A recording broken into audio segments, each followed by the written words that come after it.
Hello, nerds. Second stream today.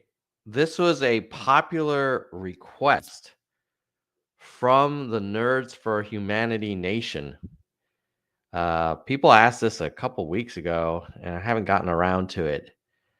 They were saying, hey, you should do a react video about the Kim Iverson interview where she describes a forward party. I think this was in response to a reaction video I did kind of breaking down the Jim Acosta Andrew Yang interview, which was pretty popular for our channel. So if you haven't seen it, check it out. Just go look on this channel. It's the Jim Acosta Andrew Yang interview. I'll put a link to in the description later on if I remember to do so. So here we are. We're going to do the Kim Iverson breakdown. I will be honest, I was hesitant to do this because I don't know a whole lot about Kim Iverson. But what I do know is I think she was suggesting maybe 7 months ago that Russia was not going to invade Ukraine. And I remember her tweeting like, oh, how come nobody's seen any video evidence of this so-called invasion? And so my sense is that, I don't know, like Kim's got a little bit of this kind of conspiracy theory angle or bias, but you all wanted me to react to her interview about the Ford party. And in fairness, a lot of you said she did a great job with that interview. So maybe she and I will disagree about whether Russia invaded Ukraine or not.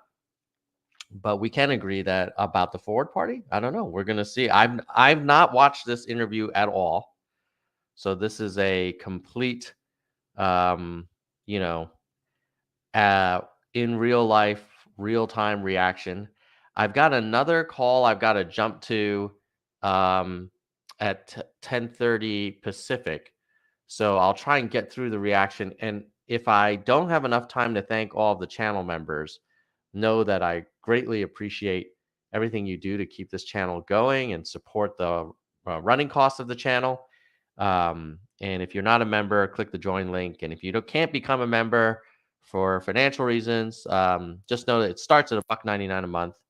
But if for whatever reason you're not ready to join, just hit the like and share and comment. That's another way you can help help the Nerds for Humanity channel keep going.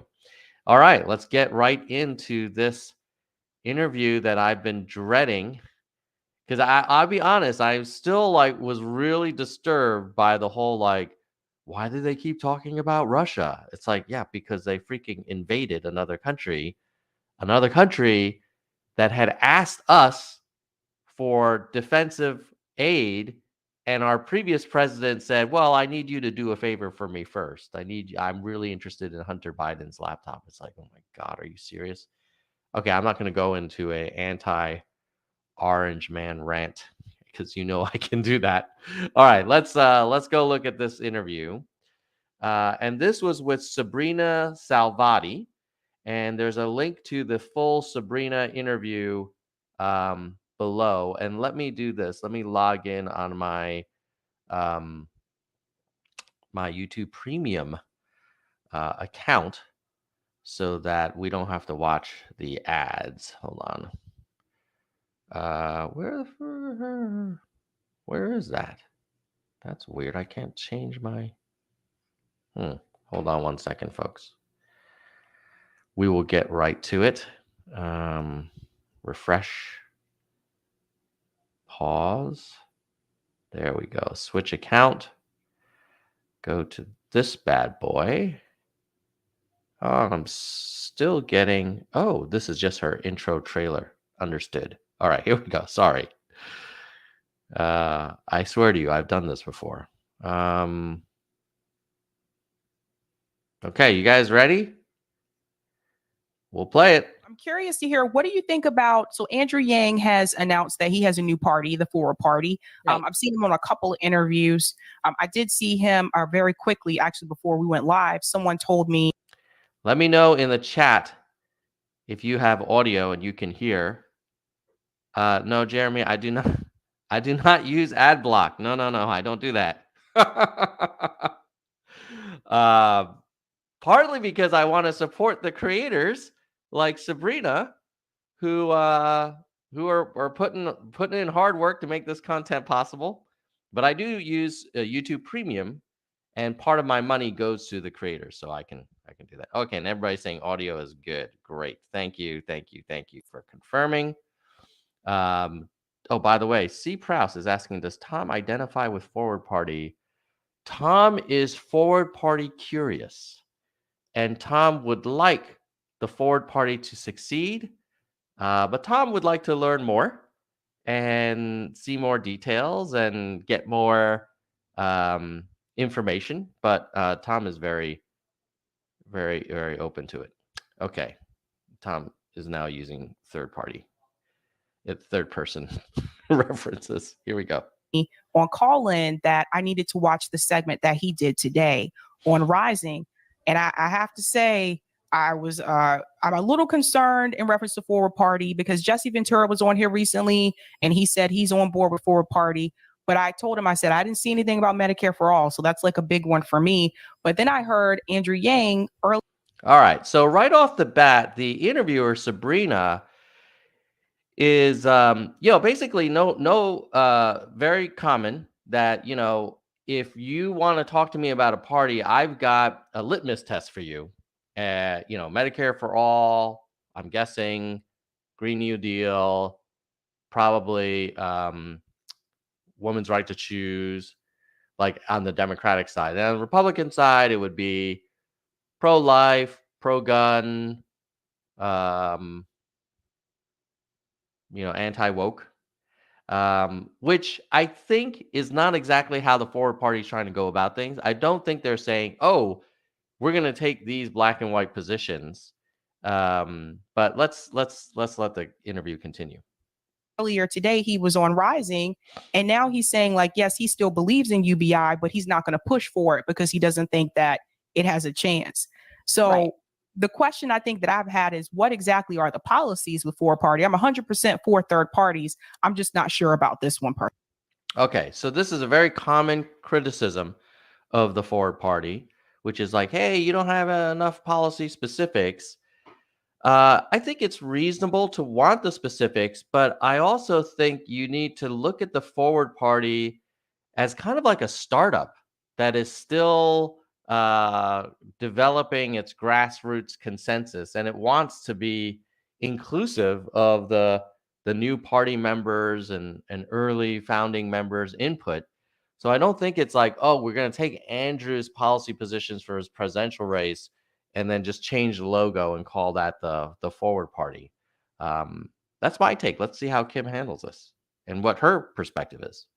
Per se. Right. Okay. I haven't seen the interview today. I did watch Bree's Radar from yesterday, where she kind of did a breakdown, her critiques, and her critique was similar to yours. She was saying that, the policy, there's no policies with the Forward Party that people are really wanting, like Medicare for All. And so without those policies, you don't really have a third party. And in that segment, Robbie actually, if you listen all the way to the end, when Robbie begins, he actually makes the case for what the Forward Party actually is, even though Robbie didn't know he was doing that. But he just said, what's the point of a third party if you can't even get ballot access? What's the point of even making these policies? You can create the most perfect third party you want, but if you don't have ballot access, if you can't get past all of the various different hurdles, fundraising hurdles, signature hurdles. Okay, so quick things. So far, it sounds like Kim is referencing another person, Ronnie, who had made the argument, hey, don't worry about the policies. We need to get on the ballot. We need to have a seat at the table. And so it's this kind of like chicken and egg debate. I would say that it would be helpful if the Forward Party made it loud and clear at least about one or two policies, because otherwise it requires potential supporters to basically take a leap of faith and say, like, well, I'm going to join this party. I'm not sure where it's ending up, but I just want a third party. And maybe some of us can kind of do the kind of the play the long game or be open to that lack of clarity. But I think a lot of people would be like, look, I get it. You're not going to have 57 policies on your website, but are there 2 or 3 things that you feel strongly about? And from my conversation this morning with Wendy Hamilton, it definitely sounds like open primaries and ranked choice voting and top 5 voting would be one of the key pillars of the Forward Party. That might be a good one to start with. And I think maybe Kim's alluding to that when she talks about ballot access, or maybe she's more talking about getting a critical mass of party representation on the ballots across the 50 states. Let's keep going. Hurdles, to get that access, to get what you need, then what does it matter, right? You have to first figure out a way to break the system to get your third party, your dream third party. In order for even it to get on the ticket, you have to break through the system that's been set up, a rigged system set up by the duopoly to keep the duopoly in place. Our leaders in the various different levels of our government, from the municipalities all the way up to the federal government, they've set up hurdles in order to prevent any other party from coming forward. Okay, so at this point, I think Kim's very much in the system is the enemy. It's rigged, and who cares about the policies? Let's just like blow it all up, or really challenge the duopoly. Get it? Again, like, maybe I'm taking a bit of a moderate here. Like, I'm not saying Andrew and the party needs to come up with all their policies, but I think we need some handles for the Forward Party initially. And I would advocate that open primaries and top 5 RCV would be something that hopefully many of the Forward Party founding members would get behind. And it would just give people something to go with. And so then your answer could be, yeah, we are developing our platform. But the first thing we're really going to focus on is a foundational kind of election reform. And the way we see this happening is through open primaries and top 5 RCV. And that could actually get some support from a lot of people, even if they're not in the Forward Party, who are advocates of this. Maybe that would be a middle ground, but let's keep going with Kim's explanation. And challenging their power. They like it between just the two of them. So there's no incentive for them to make any change and to allow more competition. No one wants more competition. If you can rig it and have fewer people against you, then it's a better system. All right. Now, this is like, it does get me a little bit minorly triggered when you say, oh, the system's rigged. It definitely has this vibe of, reminds me of President Trump's kind of explanations of why he lost. I think, of course, the system favors the incumbent parties, and it makes it really hard for any other voices to be heard. But to say it's rigged, in my view, goes maybe one step a little bit too far, because it kind of engenders this sense of like, oh, I can't trust anything. Like everything's already predetermined, and there's some dark room where a bunch of people behind, curtains make all the calls. And I don't think it's quite like that. But I respect.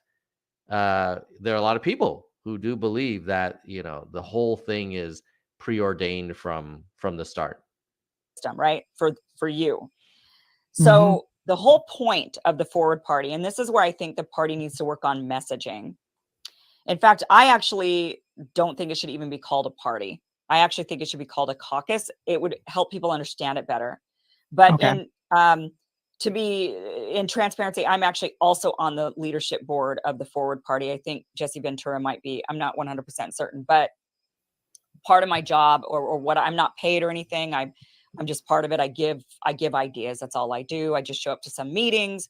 And oh, now that's interesting. So she's saying, hey, it should be the Forward Party caucus, so it doesn't come across as another party. And it also sounds like she's formally involved with the Forward Party, which I think shows that the Forward Party could be a big tent. For some, I guess you'd call them moderates like myself. It's like, oh, Kim Iverson's, part of the Forward Party brain trust. That gives me a little pause. But I'm guessing there are a lot of people involved with the Forward Party early on, and maybe I need to give Kim more of a chance. I definitely was very surprised when she was kind of denying the Russian invasion of Ukraine. Tom, a moderate elite. Um, well, I think it's a very fair question, and someone else asked this on Twitter. Um, I think in terms of I've done well in life and I've been very fortunate, yes. And if that qualifies me as an elite, yeah, but I'm not an elite in terms of having any influence in government or anything like that. Am I a moderate? Yes, I do tend to find myself trying to understand both sides of the political continuum and trying to find some middle ground. Although I do push for things like open primaries, RCV, UBI. So I don't know if that makes me a pure moderate, but it's a fair question, C. Prouse. All right. Yeah, it is Jesse the Body Ventura. And if any of you watch Predator, you know he ain't got time to bleed. All right, let's keep going with Kim. And they ask, my opinion on things. I don't get paid or anything like that. But one of my suggestions has been that the messaging is not clear, that people are looking at this as a party and they're expecting to see policies in a party, because that's what you expect when you're joining a party. You want to know, what do you stand for? And the Forward Party doesn't really stand for any of that. The Forward Party's only real objective is to break the system to allow in third parties. So you don't actually have to. Yeah, that's an interesting interpretation, that the Forward Party is not advocating for any policies. The Forward Party's raison d'etre is to break the system. And that's interesting. I don't know if I entirely could get behind that. Like, I think if that's the case, then it's to Kim's point, maybe we agree on this. That's not really a political party. That's a initiative, a nonprofit, a think tank, a whatever, a coalition that's going to be focused on open primaries, RCV, and supporting other parties to emerge. And it doesn't have to be its own party. But I think the Forward Party leadership needs to pick a lane. You either are a real party with particular candidates and policy positions, or you're all about election reform, or you're a single issue party where you're all about election reform. So I think Kim's right that the communications job with the Forward Party so far has been pretty bad. They've been trying. I've had a couple Forward Party people on the Nerd Show, and you got to give them some latitude since it's like a young foundling party. But it's still like it's not clear. People aren't sure, and as you see here, there's different explanations. Oh, it's not a party. Its only purpose is to break up the two parties, and other people will say, no, we just need time to develop our platform. Abandon whatever party you like, whatever your preferred party is, to be a part of the Forward Party. That's why I feel like it should be really called a caucus. Okay. But there's a reason why it's called a party. And so it is actually a party, but it really is operating more like a caucus. So the goal is to get people on both sides. So it's called a party, but it operates as a caucus, which would mean that you would probably still be able to run as a Democrat or Republican, but caucus with other Forward Party people within that party. But then if it's a caucus, then maybe it should call itself that, or it could call itself, the Forward Caucus.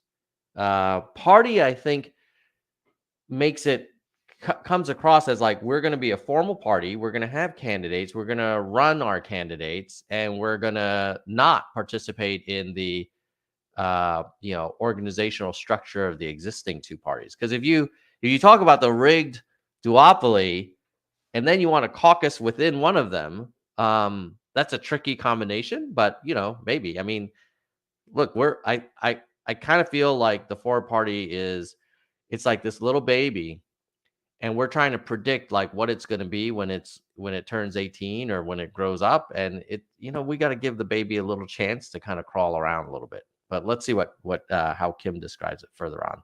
You could get Republicans, you could get Democrats, and they're endorsed by the Forward Party, and they're funded by the Forward Party. This is the most important part. They're funded, their political campaigns are funded by the Forward Party, not by Democrats or Republicans.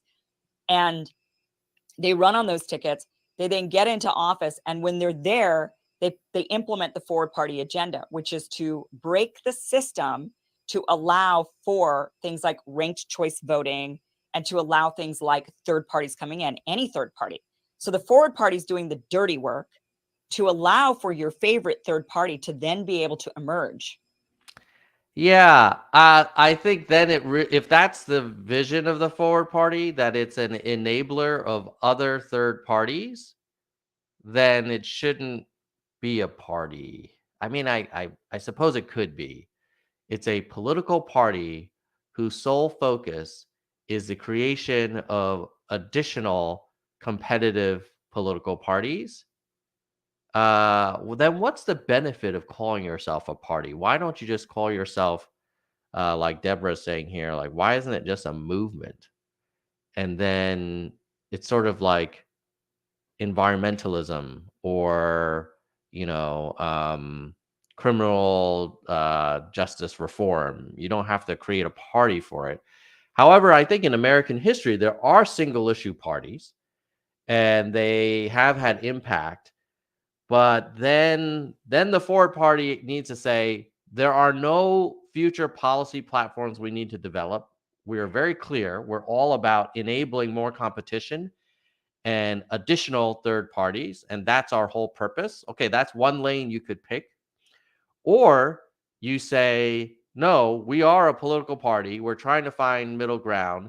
And I think if you read the Washington Post editorial by Andrew and Whitman, Andrew Yang, Christine Todd Whitman, and then the third guy, they're not saying, it didn't sound to me like they were saying, oh, our whole purpose is just to enable other parties to challenge the two incumbents.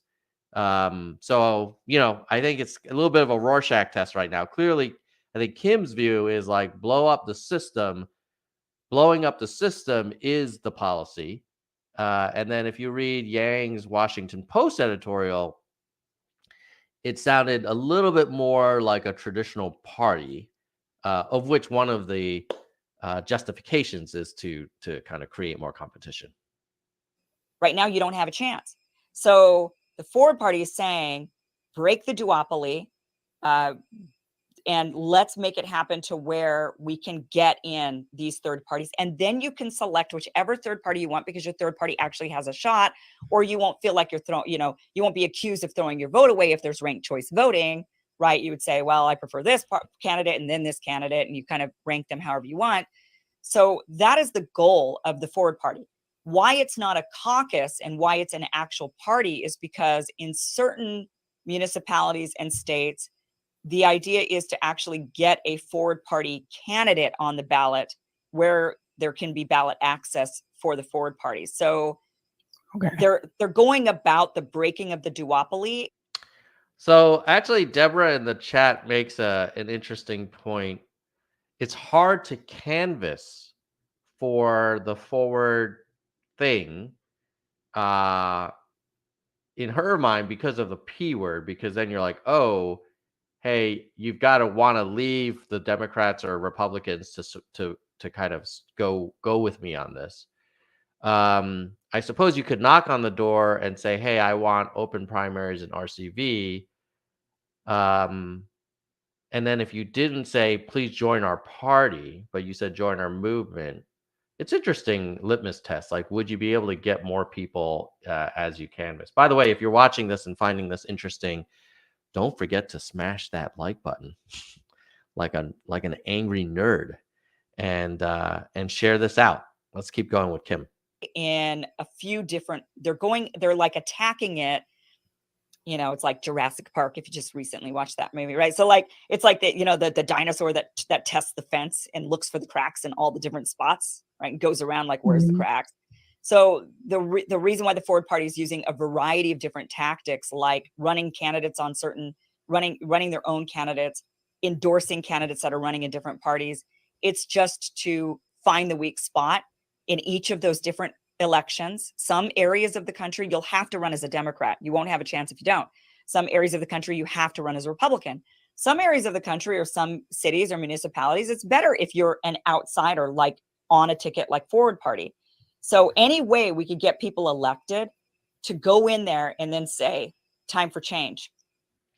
All right, so that's an interesting argument that will run either as a Republican or a Democrat or as official Forward Party candidates. It doesn't matter. We're just going to get in there and then say it's time for change. Hmm. Yeah. I don't know. I think I would personally prefer it if we said, "Hey, the Forward Party is all about more competition and hearing more voices and giving new voices an opportunity to compete for votes." And the way we want to see that happen is through open primaries and top 5 ranked choice voting. We've seen this work in Alaska. We've seen it work in other areas. It allows us to elect people who are not in the extremes. And whether you're a Republican or a Democrat, you should support this because the Republicans, if you're a Republican, whatever party you're in, you're going to put up great candidates that you think represent, the most of the voters, right? So in that world, you would be rewarded by having an open primary and ranked choice voting. So you don't have to only appeal to the most kind of extreme ends of any party. I think that message would land. I think the message of we're trying to support candidates of our own, either embedded in your existing parties or on our or as our own party in some districts, whatever it takes, wherever the dinosaur finds weakness. Um, yeah, I don't know. There's a little bit of um I mean, it feels a little sneaky. I'd rather just come out and say, we're for more competition. We think there are ways to do that at the foundational level. That's through open primaries, nonpartisan primaries, and top 5 go in the general and are picked by ranked choice voting. And that's why we want it. We want less polarization, and we think all parties should support this. I kind of feel like that would be more compelling. But let's keep the interview going. We're breaking this party up and we're going to let other people in. And that's the whole, right? That's the whole goal. So that's why there are no policies in that party, because it's not meant Okay. for that. You have explained this a lot better than Andrew has. I got to tell you, like you really broke this down. I wish he would explain it in that way. Now I've heard this summary that, wow, Kim explained it better than Andrew has. I think there's an open question: is would Andrew agree with what Kim is saying? Would he say, "Oh yes, the purpose of the Forward Party is simply to challenge the duopoly, and that is the only policy objective we have"?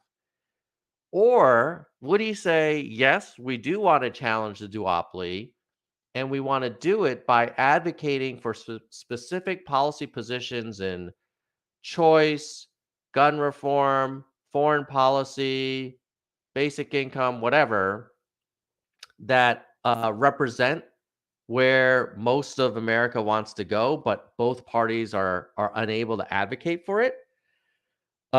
Because that's what I read in the Washington Post editorial.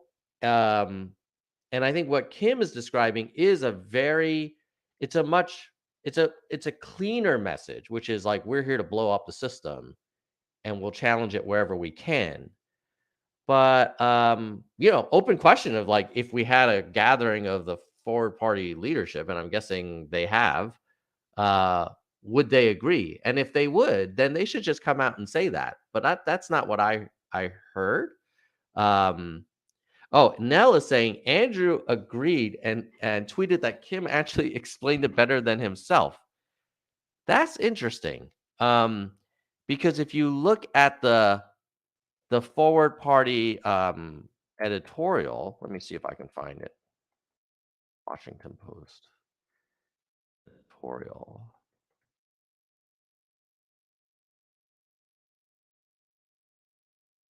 Okay, and that the third guy was David Jolly. Sorry for not remembering him with Todd Whitman. Let's take a look at what Andrew and Christine Todd Whitman said in the Washington Post. So what they're saying is, hey, there's political extremism. Two parties have failed to remedy. Polarization is fueling a spike in intimidation. Let's see. How do you respond in a system torn? It badly needs a new political party, one that reflects the moderate common sense majority. So, I mean, that is different than I think what Kim was saying, right?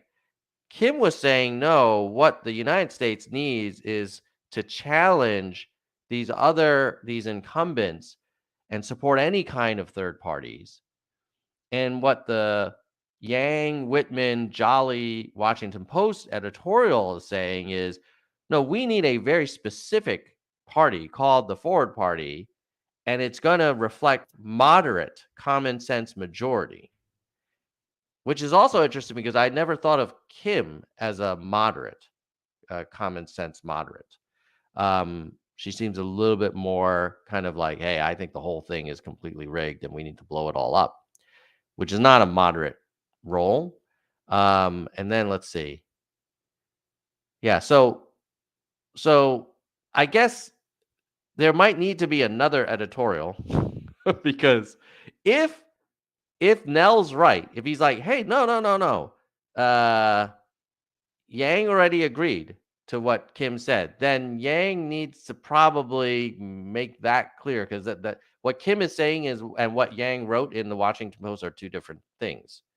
Nell is saying, check my DM. Okay, sure. Let me see if I have time. Yeah, I've got to jump at 10:30 Pacific, but I'll, let's roll with it. Let me see what Nell DM'd me. Shared a tweet. Okay. Okay. Yes. Okay. Let's see here.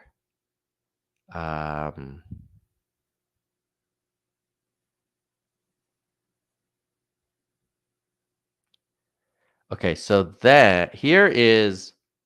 So I agree with you, Nell. I'm going to show what you shared with me. This is Andrew Yang saying. So it's got Danny Lays saying, "Hey, this explains it better than Andrew has," and then Andrew saying, "That was a better job than I do. Thank you." So yeah, clearly he said that.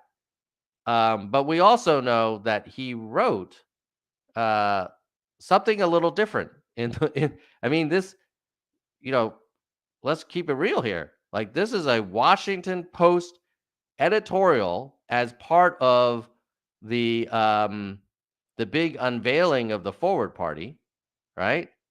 That was just published like a couple of months ago, July 27th, right? So August 27th. So a little over 1 month ago. and it's kind of announcing this merger of the existing efforts, and they're basically saying the United States needs a new party that reflects a moderate common sense majority. And then it goes on, and I'm sorry for this freaking thing trying to get me to, oh, maybe I can reduce that. Yes, thank you. And they are taking policy positions. They're saying on guns, most Americans don't agree with calls from the left to confiscate all guns and repeal the Second Amendment, but they're also worried about insistence on eliminating gun laws. That's a policy position. That's basically saying more gun regulation, but not complete confiscation.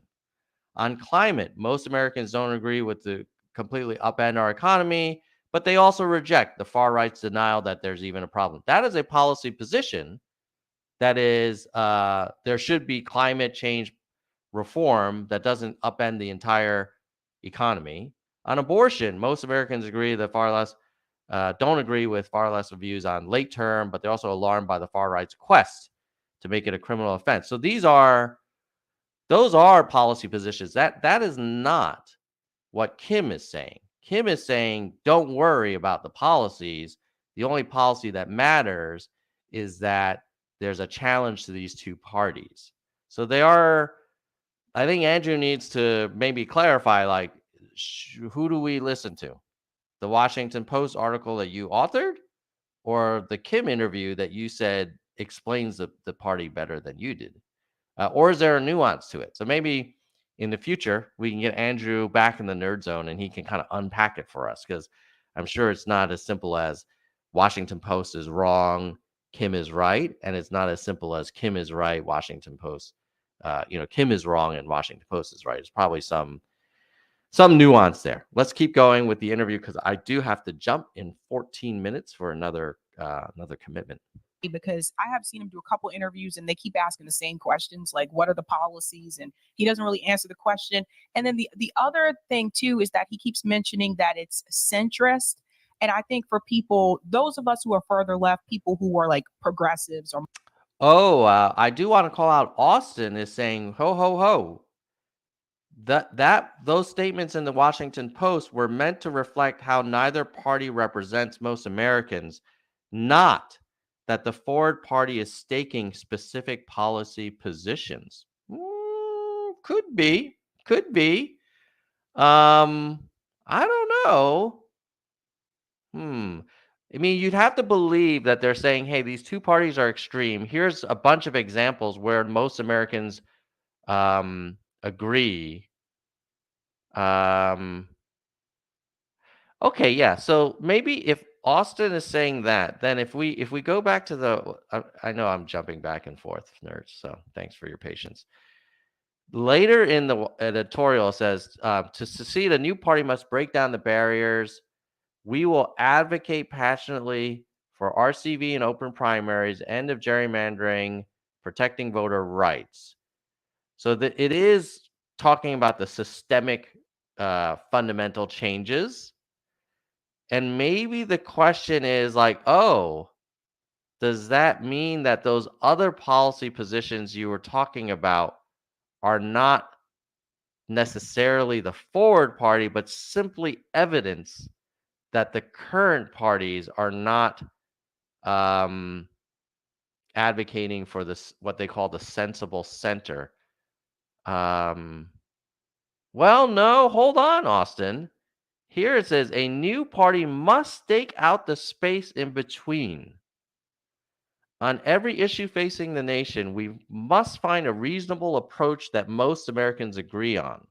On guns, for instance, and then they go in.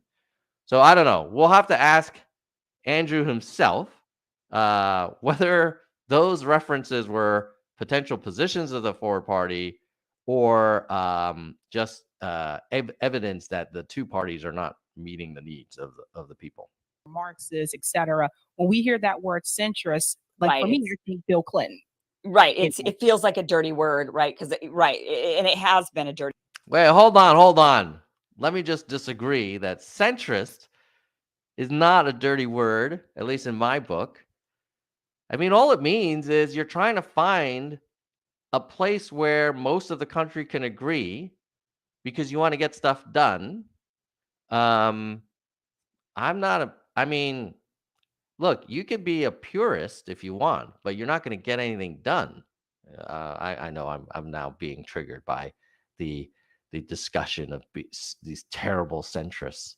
And Bill Clinton, like, I mean, he did get a balanced budget, and we did have economic growth, and we did make a lot of progress in many areas. He was definitely not perfect, but if he's a centrist, I prefer Bill Clinton to Donald Trump. But let's keep going. Dirty word for a long time. It's like, oh, great. So, but also one thing the Forward Party is aiming to do. So once the candidates get in there, obviously they're not going to only be voting on like breaking up the system so that third parties can come in. There's a lot of votes that happen, right? So if you're sitting in that chair and you've been elected and you're, now you're endorsed by the Forward Party, when you're there, you're going to have to actually do some politics, right? You're going to have to actually vote and do your job. And the at that point, then kind of the ethos of the party is to work together. So it is not clear. There isn't really a policy. It's like you just try to use common sense and make the best decisions based on, whatever the issue is at that point and who you're dealing with in whichever. Okay, I like that description. You're using basic common sense. You're trying to get everybody in the room to work together. Like, to me, that's what a centrist does. So maybe Kim is basically saying, hey, it's okay to be a centrist. I wonder why people think it's such a bad thing. I suppose they would argue, hey, you're not going the full distance on a particular policy, but I don't know. Like, sometimes you have to take half a loaf. Office you're sitting in. So if you're in the state of Idaho, for example, the compromise is going to be very different than if you're sitting in California. So, on things like gun control, right? So if the gun control issue comes up and you're a Forward Party caucus person sitting in, the House of Reps or in the legislature of Idaho versus the legislature of California, needing to make some compromises, needing to work together means something a bit different in each scenario. So also kind of the ethos is that there's just a bit, it's a bit too much like all or nothing. Like, so if you're part of the, this is why people get mad at Joe Manchin, because he's like, well, I'm from a red state. And then people don't really understand that, especially those of us living in California or not from a red state. It's like it's like, well, just do this. Like, this is what Democrats want. And it's like, well, not really. Democrats in a red state are different than Democrats coming from a blue state. Democrats in a red state are like Republicans in a blue state, right? So you've got a bunch of different mentalities. And the idea then is to get in there and just work together to drop the animosity, drop this is my demand because I'm a Democrat and I demand that, this is what our platform is. And so we're not. I like where Kim is going. She is coming across as a very pragmatic, like, hey, the country's a diverse place. In different districts, we're going to find what people can get behind, and that's going to be different in some parts of the country than others. Yeah, I'm down with that. I mean, I would call that a moderate, pragmatic approach, but if that is a very bad word, then we could call it something else. Not deviating from that. It's like, just get in there and try to be as reasonable as possible and try to just get something done. So that part, I think, does kind of make people say, yeah, but what is that thing you're going to do? Are you going to agree with me? And no, in some cases, the Forward Party candidate, you would not agree with. I don't think you would agree with, let's say, a Forward Party candidate that is endorsed in the state of Idaho. That person probably is a Republican, right, fundamentally. But they also want to break the system. They also, there's a lot of things you agree with them on, but they wouldn't necessarily represent you when it comes to policy as much in other ways. But that person is there to help you so that eventually you can have that person that represents you possibly sit there if they get enough votes, but they would at least be able to. The person would be there to help you. even if you don't agree with everything they say. I mean, why would they be more likely to help you than members of the incumbent parties? I suppose they would be less beholden. But if you're just a member of the forward party caucus and you're within the incumbent parties, where's your allegiance? Um, yeah, it's an interesting thing. Like, I find as I think about this more, if the forward party literally were a single party, single issue party, and it said, look, our goal is to get candidates who support open primaries and ranked choice voting in office so we can change and reform how we do elections. And once we do that, peace out, because that will give rise to many other parties. In a weird way, I think that might actually have a better chance than saying, hey, we are the sensible, common sense majority party, but we're not a party, we're kind of a caucus. So yeah, I think I don't know. I mean, I like the cleanliness of having a single issue, but starting a party is messy business. So I don't want to make it sound like it's so simple. I think that, a lot of people really got excited about Movement for a People's Party, and we've seen which way that has gone. And so people were really disappointed about what's happening with MPP.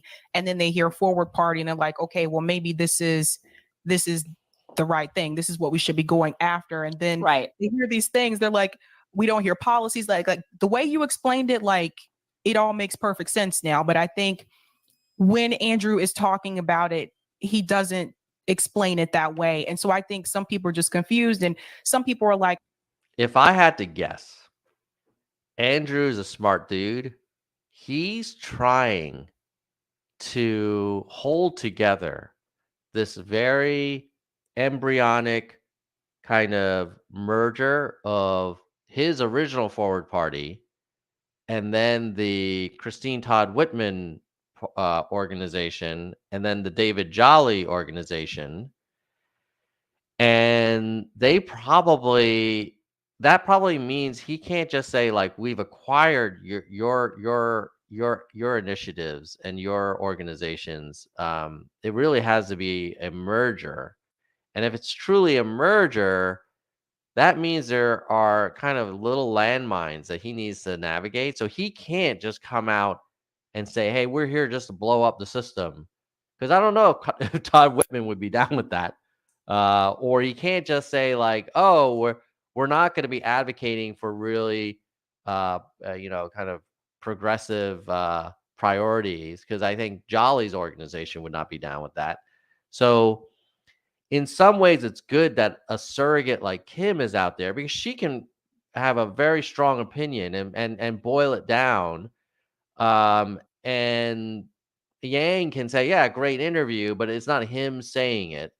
Yeah, it'll be interesting to see how they navigate this because clearly the party has not done a great job explaining, is it a party? Is it a caucus? Is its whole mission to break up the duopoly, or is it trying to advocate for the common sense majority, or is it both? And if it's both, like, what's the higher priority? That's not entirely obvious. like, I hope this is not going to be another MPP where MPP said they were going to get candidates on the ballot, and it's been 5 years and none of that has happened.